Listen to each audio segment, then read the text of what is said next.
Hello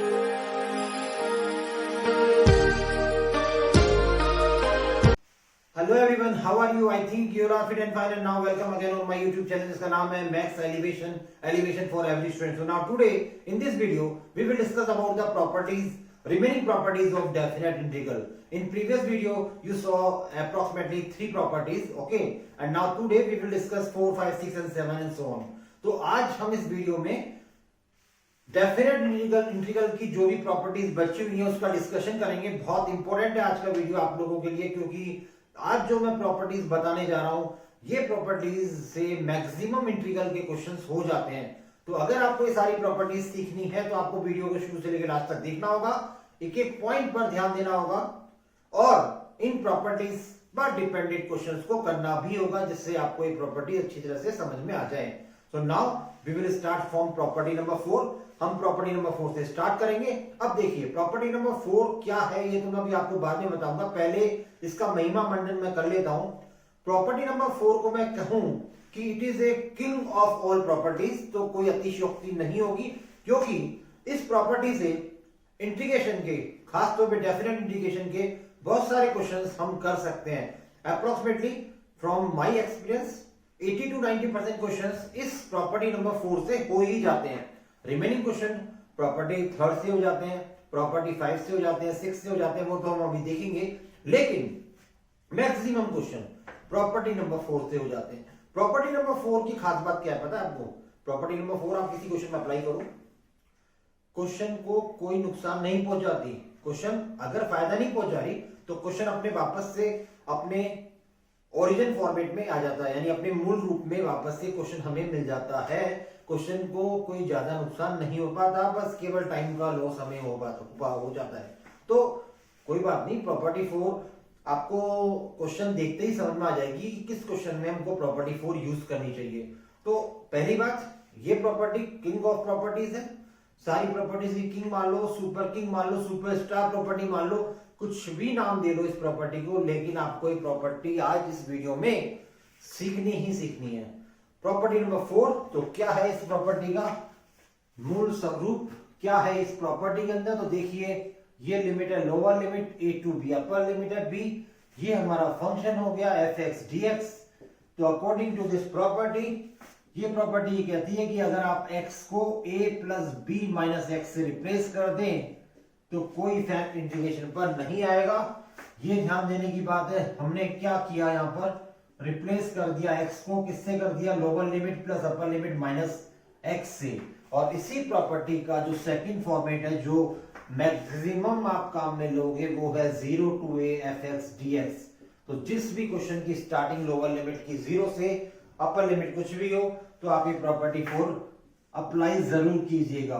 यहां पर आ जाएगा a माइनस एक्स, यानी आपने यहां पर रिप्लेस किया है x को a माइनस एक्स से। So now you see these both forms of property number 4। ये दोनों फॉर्मेट है प्रॉपर्टी नंबर 4 के। अब एक छोटा सा क्वेश्चन इस पर डिपेंडेंट हम कर लेते हैं। वैसे तो क्वेश्चन कोई भारी नहीं है, बहुत ही छोटा सा क्वेश्चन है। 0 to π/2 sin square x dx, it is your question. अब हमें इसका इंटीग्रल करना है। तो आप कहेंगे सर हम तो इसका डायरेक्ट इंटीग्रेशन जानते हैं, लेकिन मैं यहाँ पर अप्लाई कर रहा हूँ प्रॉपर्टी नंबर 4। देखिए कैसे, इस x को मैं रिप्लेस करूंगा किससे? According to my property 0 to a की वैल्यू आ गई यहाँ π/2, दिखी रहेगी आपको। तो यहाँ पर मैं रिप्लेस करूंगा x को a माइनस एक्स यानी π/2 माइनस एक्स से, ठीक है। तो ये क्वेश्चन मेरा जो बन जाएगा वो हो जाएगा 0 से π/2 साइन स्क्वायर π/2 माइनस एक्स, क्योंकि मैंने x को रिप्लेस कर दिया π/2 माइनस एक्स से। और आप सभी जानते हैं साइन 90 माइनस थीटा क्या होता है? साइन 90 माइनस थीटा होता है कॉस थीटा। तो ये बन जाएगा cos square x dx। Property 4 लगाने के बाद इक्वेशन नंबर 2, प्रॉपर्टी 4 लगाने से पहले इक्वेशन नंबर 1। ट्रिग्नोमेट्रिक फंक्शन है तो डेफिनेटली दोनों को ऐड कर दीजिएगा।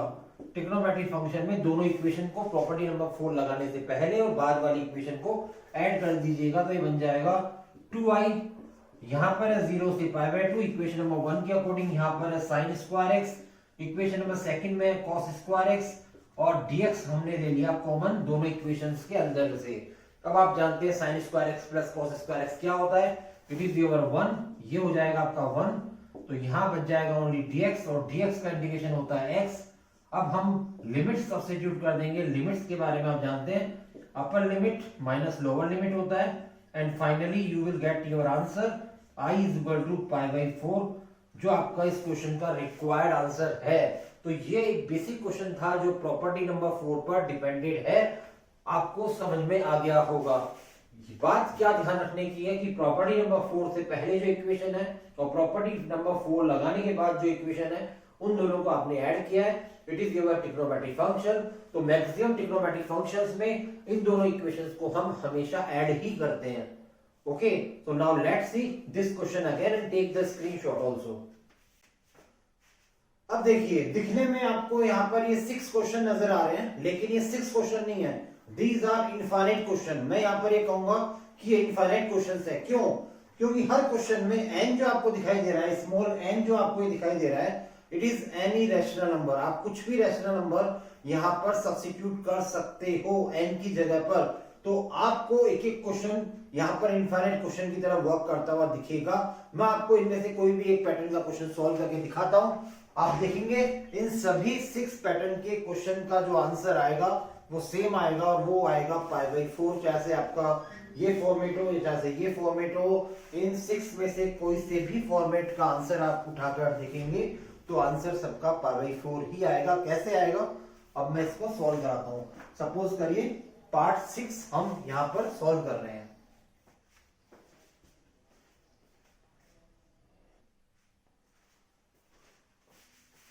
अब देखिएगा पार्ट 6 का सॉल्यूशन क्या होगा। पार्ट 6 हमारा है, it is your question I is equal to, सबसे पहले इसको आप I सपोज कर लीजिएगा। ये क्वेश्चन है cosec of nx dx upon sec of nx and cosec of nx। Okay, sec is equal to आप जानते हैं 1 अपॉन cos होता है, cosec इज इक्वल टू आप जानते हैं 1 अपॉन sin होता है। तो यहां पर आपने लिख दिया 1 अपॉन sin cosec की जगह पर, यहां लिख दिया आपने 1 अपॉन cos nx, और यहां आपने लिख दिया 1 upon sin nx। Okay, now you will take LCM here, specially in denominator में आप एलसीएम ले लीजिएगा। तो जब आप एलसीएम लेंगे, एलसीएम को ऊपर लाएंगे तो एलसीएम ये आएगा sin nx cos of nx, और यहां पर बच जाएगा sin of nx plus cos of nx। यहां पर ये कैंसिल आउट हो जाएगा, and finally you will reach at this step. यहां पर आप पहुंच जाएंगे cos ऑफ nx, और आप ऊपर देखेंगे तो it is your second type. तो ये आपकी सेकंड टाइप बन गई है, and you mark this equation number 1 also. ये आपकी सेकंड टाइप है, आप देख लीजिएगा सेकंड टाइप में यही है। ओके, इसी तरह से ये और ये जब आप साइन कोस में कन्वर्ट करेंगे तो फर्स्ट और सेकंड टाइप में कन्वर्ट हो जाएगा। अब हमें यहाँ क्या करना है, प्रॉपर्टी 4 अप्लाई करनी है। 0 यहाँ पर है, अपर लिमिट है π/2, तो हम यहाँ पर रिप्लेस करेंगे, किसको किससे करेंगे, x को रिप्लेस करेंगे π/2 माइनस x से। ठीक है, तो देखिएगा हम रिप्लेस कर रहे हैं, यहाँ पर 0 से π/2 आ गया, यहाँ दोनों जगह x नजर आ रहा है, सब जगह पर x नजर आ रहा है। वहां पर आप क्या लिखेंगे, π/2 माइनस x लिख देंगे। यहां पर भी आपको सेम पैटर्न π/2 माइनस x करना है, और यहां पर भी cos में भी π/2 माइनस x करना है। And you know very well 90 minus theta sine theta होता है cos के अंदर, 90 माइनस थीटा साइन थीटा बन गया ये, और यहां पर भी sine theta sine 90 minus theta cos theta बन गया, और cos 90 minus theta sine theta बन चुका है। अब आप इसे मार्क कर लीजिएगा इक्वेशन नंबर 2, जैसा कि मैंने प्रीवियस क्वेश्चन में बताया था कि फर्स्ट और सेकंड इक्वेशन को ऐड कर लीजिएगा। I and I both is called 2i, ये रहा I और ये रहा I, और यहाँ पर एलसीएम सेम आ रहा है, लिमिट सेम है, तो लिमिट है 0 से π/2। और फिर मैं एक काम करता हूँ, यहाँ पर या तो मैं डायरेक्ट लिख देता हूँ, क्योंकि you know that very well कि यहाँ पर दोनों का एलसीएम सेम आ रहा है। तो यहाँ पर से बचेगा cos nx और यहाँ पर से बचेगा sin nx। ठीक है, तो यहाँ पर आप देख पा रहे होंगे dx कॉमन है ही, ये दोनों आपस में एक दूसरे को कैंसिल आउट कर देते हैं, and again you have only dx। और dx का इंटीग्रेशन क्या होता है, dx का इंटीग्रेशन x होता है। अपर लिमिट माइनस लोअर लिमिट कर दीजिएगा, π/2 माइनस 0 आएगा, एंड फाइनली जब ये 2 अपॉन में जाएगा इसके, तो π/4 हमारे इस i का, यानी हमारे इस क्वेश्चन i जिसको हमने आई सपोज किया, उसका आंसर आ गया π/4। इसलिए मैंने कहा था कि इन सभी 6 टाइप में, दिखने में 6 टाइप्स दिख रही है, लेकिन दीज आर इनफाइनाइट क्वेश्चन। जैसा कि मैंने कहा इनकी वैल्यू डिफरेंट बदल बदल कर आप आइए, हमेशा आंसर आपके पास π/4 ही आएगा। So you learn these all types, आपको ये सारी टाइप्स याद रखनी है, जिससे आपका समय स्पेशली एमसीक्यूज टाइप क्वेश्चन में खराब ना हो और आप डायरेक्ट π/4 लिख दें। ओके, और अगर सब्जेक्टिव क्वेश्चन आता है तो आप पूरा क्वेश्चन का सॉल्यूशन यहाँ इसी तरह से लिखें जिस तरह से मैंने आपको लिख के दिया है। So I think you understand that this property number 4 आप समझ गए होंगे। बहुत से क्वेश्चन है प्रॉपर्टी नंबर 4 पर डिपेंडेंट। यहाँ पर प्रॉपर्टी नंबर 4 के 2 क्वेश्चन करने से हमें प्रॉपर्टी नहीं आएगी, आपको और भी क्वेश्चन प्रैक्टिस करने हैं। आपकी बुक्स में, आपके जितने भी स्टेट बोर्ड्स की बुक या एनसीईआरटी की बुक्स है, उसमें बहुत सारे क्वेश्चन दे रखे हैं जो प्रॉपर्टी नंबर 4 पर डिपेंडेंट है। So now you will try these all questions. Okay, so now let's see again. अब हम प्रॉपर्टी नंबर 5 की तरफ आते हैं। ये प्रॉपर्टी, वैसे तो मैं प्रॉपर्टी 4 से कंपैरिजन नहीं करूंगा, प्रॉपर्टी 4 तो अपने आप में एक अलग ही यूनिक प्रॉपर्टी थी, जो कि मैंने कह ही दिया था आपको कि बहुत सारे क्वेश्चंस में काम आती है। यहाँ प्रॉपर्टी नंबर 5 है। ये प्रॉपर्टी नंबर 5 बहुत, मतलब एक साइलेंट किलर कह सकते हो आप इसको। क्यों? क्योंकि कुछ क्वेश्चंस में आगे जाकर, जब हम किसी क्वेश्चन को सॉल्व करते हैं प्रॉपर्टी 4 लगाकर, तो कुछ क्वेश्चंस में आगे जाकर ये प्रॉपर्टी यूज होती है। कच्चा खा जाते हैं कई स्टूडेंट्स, इस प्रॉपर्टी को भूल जाते हैं, वहां पर वो इस प्रॉपर्टी को वहां पर नहीं लगा पाते, जिससे उनका वो क्वेश्चन गलत हो जाता है, रॉन्ग हो जाता है, और उन्हें उस क्वेश्चन में पर्टिकुलर जितने मार्क्स का वो क्वेश्चन होता है उतने नहीं मिल पाते। ठीक है, तो ध्यान रखिएगा, ये प्रॉपर्टी बहुत कम जगह पर काम में आती है, लेकिन जहां काम में आती है वो क्वेश्चन अपने आप में बहुत इंपॉर्टेंट होता है। तो ज्यादा क्वेश्चन नहीं होते इस प्रॉपर्टी पर डिपेंडेंट, लेकिन जितने भी होते हैं उनकी आपको प्रैक्टिस करनी है। नाउ लेट्स सी क्या कहती है प्रॉपर्टी आपको। इस प्रॉपर्टी में यहाँ पर 0 है लोअर लिमिट में, अपर लिमिट में 2 है। यहाँ पर फंक्शन fx है, इसका हम x के रेस्पेक्ट में इंटीग्रेशन कर रहे हैं। तो अकॉर्डिंग टू दिस प्रॉपर्टी ये 2 जो आपको यहाँ नजर आ रहा है वो इंटीग्रेशन के आगे आ जाएगा, ओनली a रिमेनिंग यहाँ रह जाएगा अपर लिमिट में। कब हो सकता है ऐसा?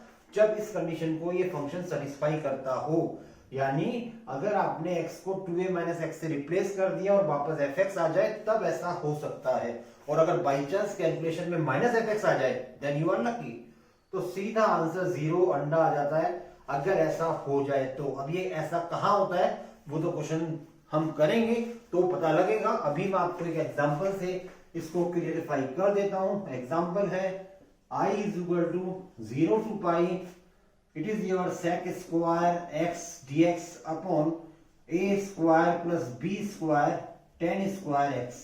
अब मैं अगर आपसे कहूं कि इस क्वेश्चन को हम कैसे सोल्व करेंगे, तो मैक्सिमम स्टूडेंट से मीन कि सर यहां पर आप tan x को t सपोज कर सकते हैं, क्योंकि by substitution method tan x का डेरिवेटिव होता है sec स्क्वायर x dx, जो कि आसानी से ऊपर बन जाएगा dt। ठीक है, और यहां हो जाएगा a square plus b square t square. इसमें किसी को भी कोई प्रॉब्लम नहीं आती है, लेकिन प्रीवियस वीडियो में मैंने आपको कहा था कि जब सब्स्टिट्यूशन मेथड लगाते हैं तो according to substitution your limit will also change. आपकी लिमिट भी चेंज होती है, लोअर लिमिट भी चेंज होती है, अपर लिमिट भी चेंज होती है। तो देखते हैं यहाँ क्या चेंज होता है। लिमिट्स को चेंज अगर आपको करना नहीं आता तो देखिएगा किस तरह से मैं करता हूं। यहाँ लोअर लिमिट है 0 x के रेस्पेक्ट में, तो यहाँ लिखेंगे व्हेन x = 0, तो यहाँ 0 पुट कर दीजिएगा। tan 0 की वैल्यू भी 0 होती है, तो t की वैल्यू 0 आएगी। और जब अपर लिमिट आप सब्स्टिट्यूट करेंगे पाई, यहाँ पर 10 पाई हो जाएगा, और you know that very well कि 10 पाई पर भी ये 0 ही आएगा, यानी लोअर लिमिट और अपर लिमिट दोनों 0 आ गई। मीन्स ये तो बहुत बड़ी प्रॉब्लम हो गई, आगे हमें इसको सॉल्व करने की जरूरत ही नहीं पड़ेगी, क्योंकि जब लोअर लिमिट और अपर लिमिट 0 आ जाती है तो 0 फाइनली आंसर आ जाएगा आपका। लेकिन हमें यहाँ पर जब इस तरह की सिचुएशन आ जाए तो एक बार प्रॉपर्टी नंबर 5 को याद करना पड़ेगा, क्योंकि प्रॉपर्टी नंबर 5 यहाँ पर बहुत ही यूजफुल होती है, जहां पर इस तरह से 2 0 बन जाते हैं। तो देखिएगा प्रॉपर्टी नंबर 5 का कमाल। अब इस क्वेश्चन के अंदर हमारा जो फंक्शन है वो क्या है, ये हमारा फंक्शन था। तो मैं यहाँ पर सबसे पहले फंक्शन को लिख रहा हूं, fx = sec square x upon a square plus b square tan square x। And according to this property हमें 2a - x करना है, यानी हमें रिप्लेस करना है x को। किससे करना है? हमें यहाँ पर x को रिप्लेस करना है पाई - x से, क्योंकि हमारा 2a का जो वैल्यू है वो यहाँ पर है पाई। अगर आप इसको एक्जैक्टली 2a की फॉर्म में देखना चाहते हैं तो 2 से मल्टीप्लाई और 2 से डिवाइड कर दीजिए, तो ये पाई ही दिखेगा आपको। तो यहां पर ये आप सब्स्टिट्यूशन कर दीजिएगा, sec square pi minus x upon a square plus b square tan square pi minus x. Okay, उसके बाद आप सभी जानते हैं sec pi minus x minus sec theta होता है, लेकिन स्क्वायर होने की वजह से वो प्लस हो जाएगा, यानी वापस से सेक स्क्वायर। सिमिलरली यही काम टेन के साथ भी होता है, माइनस होता है, अगर ये 10 होता तो, लेकिन स्क्वायर होने की वजह से ये भी प्लस हो जाएगा, 10 स्क्वायर एक्स आएगा। तो ऑटोमेटिकली आपने देखा कि हमने अगर x को रिप्लेस किया था, किससे किया था हमने रिप्लेस, पाई माइनस एक्स से, तो आपने देखा कि यहां पर वापस से हमें fx ही मिल गया, ये देखिए, ठीक है। तो इसका मतलब ये हुआ कि ये जो 2 है वो आगे आ जाएगा, ये 2 आगे आ गया और लिमिट हो जाएगी 0 से पाई बाय 2, ठीक है। और हमारा रिमेनिंग जो क्वेश्चन है वो एज इट इज रहेगा, remaining question as it is रहेगा, मतलब बाकी जो क्वेश्चन है आप उसको लिख दीजिएगा, ये sec square x dx upon a square plus b square tan square x. अब उसके बाद आप ये सब्स्टिट्यूशन मेथड काम में लीजिएगा इस स्टेप के बाद, है ना, तब आपका ये क्वेश्चन बन जाएगा dt upon a square plus b square t square. अब जब आप लिमिट पुट करेंगे जीरो यहाँ पर तो जीरो ही आएगा, ठीक है। लेकिन जब आप पाई बाय 2 सब्स्टिट्यूट करेंगे ना यहाँ पर, तो जब आप पाई बाय 2 करेंगे तो 10 पाई बाय 2 क्या होता है, इनफाइनाइट, तो यहाँ इनफाइनाइट आ जाएगा, यानी दोनों लिमिट अब जीरो नहीं आ रही। This is the benefit of this property, यही बेनिफिट मैं आपको यहाँ बताना चाहता हूँ प्रॉपर्टी नंबर 5 का। तो कुछ क्वेश्चंस होते हैं जहां पर ये प्रॉपर्टी 5 लग पाती है, स्पेशली जैसा कि मैंने अभी इंडिकेशन दिया था, जहां पर स्पेशली 0 to 0 आ जाए, उसमें तो जरूर आप ये प्रॉपर्टी लगाकर देख लीजिएगा, क्या पता वहां पर प्रॉपर्टी नंबर 5 लग जाए और हमारा क्वेश्चन इस तरह से सॉल्व हो जाए। आगे आप जानते हैं फॉर्मूला बन जाएगा tan इनवर्स x का, और फिर लिमिट सब्स्टिट्यूट कर देंगे।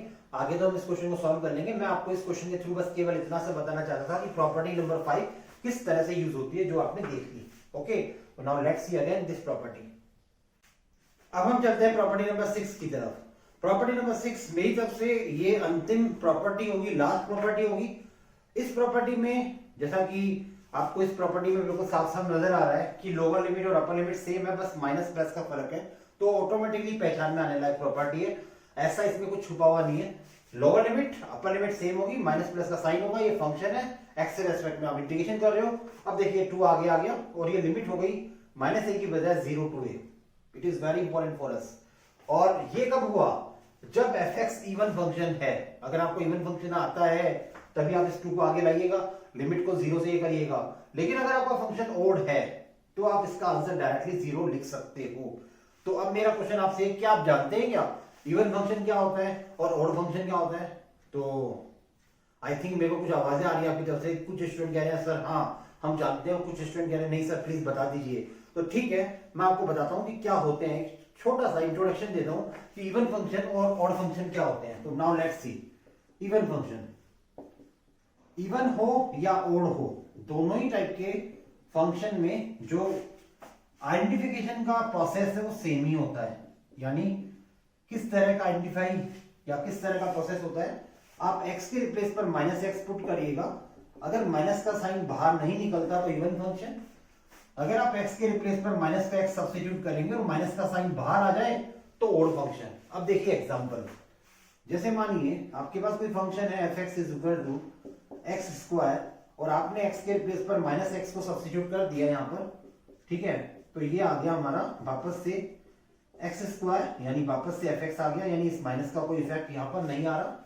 अब यहां पर भी एक एग्जांपल देखिए, अब की बार मान लो यहां पर एक्स क्यूब और मैंने x की जगह पर माइनस एक्स को कर दिया सब्स्टिट्यूट, तो आ गया माइनस का साइन बाहर, यानी ये बन गया माइनस का fx, तो ये हो गया हमारा ओड फंक्शन। ठीक है, तो एग्जांपल की बात करें इवन फंक्शन की, तो cos x इवन फंक्शन होता है ना, sec x इवन फंक्शन होता है, x 4+1 इवन फंक्शन है, जितने भी इवन पावर्स वाले हैं। यहां की बात करें sin x ओड फंक्शन होता है, उसके अलावा tan x आपका ओड फंक्शन होता है, cot x भी ओड फंक्शन होता है, cosec x भी ओड फंक्शन होता है, एंड सो ऑन। बहुत सारे फंक्शन होते हैं ऐसे ओड। ये कोई, मैं तो आपको 2-3 एग्जांपल ही तो बता रहा हूं। अगर क्वेश्चन की बात करें तो मान लो कोई क्वेश्चन हमारे सामने आता है -π/2 से +π/2 sin h to power 7x dx, तो मैं इसका डायरेक्ट आंसर 0 लिख सकता हूं क्योंकि ये ओड पावर है और साइन एक ऑड फंक्शन होता है, तो डायरेक्ट इसका इंटीग्रेशन 0 होगा। आपको ये प्रॉपर्टी लिखनी होगी जहां पर भी अप्लाई कर रहे हो। अगर ये सब्जेक्टिव पेपर है तो एमसीक्यूज है, देन आई डोंट से कि आपको प्रॉपर्टी लिखनी चाहिए, तो आपके मन की बात है, फिर 0 आंसर आएगा। तो मतलब आपको पहचानना आना चाहिए। अब मान लो कई बार ऐसा होता है कि जैसे मान लो हमारे पास क्वेश्चन है -π/2 से +π/2, यहां पर आ गया x और यहां पर आ गया cos 6x। ये है ऑड फंक्शन क्योंकि 1 डिग्री है, ये है इवन फंक्शन, तो even multiply odd is equal to odd, यानी इसका भी आंसर क्या आएगा, 0 ही आएगा। तो आप ये डिसाइड करिएगा, जिस तरह से प्लस माइनस माइनस प्लस हमेशा माइनस होता है, उसी तरह से यहां पर भी है। ऑड मल्टीप्लाई इवन ऑड होगा, इवन मल्टीप्लाई ऑड भी ऑड होगा, बस ऑड ऑड इवन हो जाएगा, इवन इवन इवन ही होता है। ठीक है, तो ये आप ध्यान रखिएगा। प्रॉपर्टी बहुत अच्छी है, आपको साफ साफ दिख जाएगी किसी भी क्वेश्चन में अप्लाई करनी होगी तो। Okay, so now let's see again. Now it is the last question from my side, properties पर जो आज मैंने बताई 4, 5, 6। अकेला क्वेश्चन इतना धमाल वाला है, इतना शानदार क्वेश्चन है कि आपकी 3-4 प्रॉपर्टी को अकेला एग्जिस्ट कर रहा है। So I am saying that this question is very very important for us. बहुत अच्छा क्वेश्चन हमारे सामने होने वाला है। एक एक स्टेप को बहुत ध्यान से समझिएगा। अगर आपको कोई प्रॉब्लम है, जैसा कि मैंने कह दिया कि डिस्क्रिप्शन बॉक्स में आजकल मैं मेरा ईमेल एड्रेस और मोबाइल नंबर आपको दे रहा हूँ, व्हाट्सएप नंबर है वो, आप व्हाट्सएप करिएगा, आप मुझे ईमेल करिएगा। आपको कोई सजेशन देना है तो आप अपने सजेशन व्हाट्सएप नंबर पर दे सकते हैं। वीडियो अगर आपको अच्छे लग रहे हैं, समझ में सब कुछ आ रहा है, तो वीडियो को लाइक तुरंत कर दीजिएगा, मेरे बिना कहीं लाइक कर दीजिएगा, और शेयर जरूर कर दीजिएगा अपने फ्रेंड्स को, जिससे ज्यादा से ज्यादा वीडियो ये आपकी तरह स्टूडेंट्स के पास पहुंच सके। अगर आपने मेरे चैनल को अभी तक सब्सक्राइब नहीं किया तो वो काम भी आज आप कर लीजिए, चैनल को सब्सक्राइब कर लीजिएगा, जिससे आपको अगले आने वाले वीडियोस का नोटिफिकेशन मिल सके। और एक बात और, वीडियो थोड़े लेट आ रहे हैं, मैं कोशिश करूंगा बहुत कम इंटरवल्स में आपको वीडियो जल्दी जल्दी मैं देता रहूं। ठीक है, तो अब हम देखते हैं ये particular question, i is equal to 0 to π/2 log of sin x। तो यहां पर मैं इसके सॉल्यूशन को यहां से स्टार्ट करूंगा, 0 to π/2 log of sin x dx, it is your equation number 1 and now I will apply the property number 4 here। तो आपको यहां पर प्रॉपर्टी लिखनी है, ध्यान रखना। मैं यहां पर नहीं लिख रहा हूं, उसका मतलब आपको ऐसे नहीं लिखना है, आपको पूरी प्रॉपर्टी यहां लिखनी है 0 to π/2, और x की जगह पर आपको लिखना है π/2 माइनस x। और आप सभी जानते हैं कि साइन 90 माइनस थीटा बन जाएगा हमारा cos ऑफ थीटा। और मैं पहले भी कह चुका हूं, दोनों इक्वेशंस को आपको ऐड करना है, स्पेशली ट्रिग्नोमेट्री वाले क्वेश्चंस में। तो i और i 2i हो गया, 0 से π/2 हो गया। यहां पर ये बचा फर्स्ट इक्वेशन में log sin x, second equation में है log ऑफ cos x, और dx को ले लिया मैंने कॉमन। उसके बाद फिर आपको लोगरिथम की प्रॉपर्टी लिखनी है, log m plus log n, ये लोगरिथम की आइडेंटिटी है, सॉरी, तो उसका मतलब होता है log m मल्टीप्लाई n। तो यहां पर मैं ये डायरेक्ट लिख रहा हूं 0 to π/2 log of m multiply n। I think it is clear to all of you. उसके बाद मैं नेक्स्ट स्टेप पे क्या करने वाला हूं, नेक्स्ट स्टेप में मैं यहां पर 2 से मल्टीप्लाई और 2 से डिवाइड करने वाला हूं, इस तरह से 2 sin x cos x divided by 2। आप ध्यान से देखिएगा, यहां पर मैंने 2 से मल्टीप्लाई डिवाइड कर दिया। क्यों कर दिया, बिकॉज ये बन जाएगा फिर मेरे पास 0 से π/2 log of sin 2x upon 2 dx। और फिर यहां पर लोगरिथम की प्रॉपर्टी लगानी है, आइडेंटिटी लगानी है, log m minus log n होता है log m minus log n। तो ये बन जाएगा 2i is equal to 0 to π/2 log m, मैं सीधा सेपरेट कर देता हूं, माइनस log n। मैंने दोनों को सेपरेट कर दिया है। ठीक है, उसके बाद यहां पर आप इस वाले पार्ट में तो डायरेक्ट इंटीग्रेशन आपको पता है, dx का x हो जाएगा, वो तो हम कर लेंगे। अब आपको देखना है खास तौर पे ये वाला पार्ट। इस वाले पार्ट में आपको इसको सॉल्व करने के लिए इस 2x को थोड़ी देर के लिए t सपोज करिएगा, और फिर इसका डेरिवेटिव हो जाएगा 2dx is equal to dt। तो dx की वैल्यू आ जाएगी dt अपॉन 2। ठीक है, यहां पर इस वाले पार्ट में करिएगा सब्स्टिट्यूट यहां पर ये चीज, तो ये हो जाएगा 2i इज इक्वल टू 0 से π/2 log ऑफ sin 2x को आपने सपोज कर लिया t, और dx की जगह आ गया dt अपॉन 2। तो 2 मैं यहां पर लिख रहा हूं उसके आगे यहां पर, और ये log 2 इंटीग्रेशन के बाहर है क्योंकि ये कांस्टेंट है। ये dx है, ठीक है। उसके बाद यहां पर मैंने 0 to π/2 लिख दिया सेम, तो क्या मैंने सही किया? बिल्कुल गलत कर दिया। आप 99% स्टूडेंट यहां गलती यही करते हैं, लिमिट को एज इट इज लिख देते हैं, जबकि सब्स्टिट्यूशन मेथड में लिमिट भी चेंज होती है। ये छोटी सी गलती है, आपको बहुत भारी पड़ सकती है, तो इसलिए 0 यहां करेंगे तो t 0 आएगा, और π/2 जब यहां करेंगे तो 2 से 2 कट जाएगा, तो यहां ओनली पाई ही आएगा, नॉट π/2। बस इस गलती को अगर आपने रोक लिया then you will get full marks. तो आपके फुल मार्क्स आ सकते हैं इस क्वेश्चन के अंदर। अब क्या ये इक्वेशन नंबर 1 बन पाया? नहीं बन पाया, क्योंकि लिमिट π/2 है और ये पाई है। तो पाई लिमिट को π/2 में कन्वर्ट अभी थोड़ी देर पहले मैंने प्रॉपर्टी नंबर 5 में किया था, अगर आपको ध्यान हो तो। बस यही आपको यहाँ पर माइंड में स्ट्राइक कर जाना चाहिए सही वक्त पर। तो यहाँ पर प्रॉपर्टी नंबर 5 में लगाने वाला हूं, क्योंकि मेरा फंक्शन क्या है, यहाँ पर फंक्शन है मेरे पास यहाँ पर log ऑफ साइन t, और अगर मैं यहाँ पर t को रिप्लेस करूंगा पाई माइनस टी से, तो वापस मुझे वही फंक्शन मिल जाएगा। ये है मेरी प्रॉपर्टी नंबर 5, यानी वापस से मुझे log ऑफ साइन t ही मिल जाएगा, क्योंकि सेकंड क्वाड्रेंट में ये पॉजिटिव ही होता है, ठीक है। इसलिए मैं ये 2 आगे लाऊंगा, ये 2 मैं आगे ले आया, और ये लिमिट बना दी मैंने 0 से π/2, और ये है log साइन t dt, और इसे यहां पर मैं यूं ही चलने दूंगा log 2 dx, लिमिट 0 से π/2। उसके बाद ये 2 से 2 कैंसिल। प्रॉपर्टी नंबर 1 में ये कहती है कि वेरिएबल को आप चेंज कर सकते हो कभी भी, तो मेरा मन कर रहा है मैं इसको x में चेंज कर दूं, जिससे आपको कोई परेशानी ना हो वैल्यू सब्स्टिट्यूट करने में। तो देखिए एक और प्रॉपर्टी यहां लगा दी, प्रॉपर्टी नंबर 1 पहली बार लगाई है ना, तो प्रॉपर्टी नंबर 1 भी कभी कभी काम आ जाती है। तो ये मैंने प्रॉपर्टी नंबर 1 बना दी है। अगर आप इसकी मैचिंग कराएंगे इक्वेशन नंबर 1 से, तो देखेंगे आप ये i बन गया पूरा कंप्लीट, ये i है। अब यहां पर मैं इंटीग्रेशन करूंगा तो x आएगा, lower limit upper limit 0 to π/2 है, i को इधर लाएंगे तो i बचेगा, और यहां बचेगा π/2 और log 2, और यही आपका इस क्वेश्चन का आंसर भी आ गया, -π/2 log 2। तो आप याद कर लीजिएगा कि इन दोनों का आंसर आता है -π/2 log 2, which is very very important for अस। ये फॉर्मूले की तरह आप याद रखिएगा, क्यों? क्योंकि इस क्वेश्चन पर बहुत सारे क्वेश्चंस हैं जो डिपेंडेड हैं। आगे आप करेंगे log of 10x, log of cos x, या कुछ भी क्वेश्चन इस तरह का करेंगे, तो ये फॉर्मूला डायरेक्ट आप वहां पर यूज कर सकते हो, यूटिलाइज कर सकते हो। So you learn also log sin x dx, अगर लिमिट 0 से π/2 है तो -π/2 log 2 आता है। ये आप बात याद रखिएगा। सारी स्टेप्स को देखिएगा, 3 प्रॉपर्टी यहां लगाई है, प्रॉपर्टी 1, प्रॉपर्टी 5 एंड प्रॉपर्टी 4। तो this question is very important. तो आज के वीडियो में हमने देखा प्रॉपर्टी नंबर 3 को, प्रॉपर्टी नंबर 4 को, सॉरी प्रॉपर्टी 4 से स्टार्ट किया था, प्रॉपर्टी 4 को देखा, फिर 5 देखा, फिर 6 को देखा। तीनों के डिपेंडेंट हमने कुछ क्वेश्चंस देखे, but these questions are not sufficient. ये क्वेश्चन सफिशिएंट नहीं है, आपको और क्वेश्चंस की प्रैक्टिस करनी है, ठीक है। चाहे मेरे डिस्क्रिप्शन बॉक्स में से आप प्रैक्टिस करो, चाहे आप किसी दूसरी बुक से प्रैक्टिस करो, जो भी आपके पास है, लेकिन प्रैक्टिस जरूर करो। प्रॉपर्टी 4 वाले क्वेश्चंस की प्रैक्टिस जितनी ज्यादा करोगे उतनी ज्यादा आपको ये प्रॉपर्टी फैमिलियर लगने लग जाएगी, ठीक है। और प्रॉपर्टी 5 और 6 का तो पहचान में आ जाएगा आपको, 5 वाली प्रॉपर्टी है जो कुछ क्वेश्चंस में लगती है। So now it's time to over this video. मैं इस वीडियो को यहीं पर एंड करना चाहूंगा, और आपसे कहना चाहूंगा कि अगर आपको ये वीडियो पसंद आ रहे हैं तो शेयर और लाइक जरूर बनता है, तो जरूर करिएगा, चैनल को सब्सक्राइब करिए। So now goodbye and take care.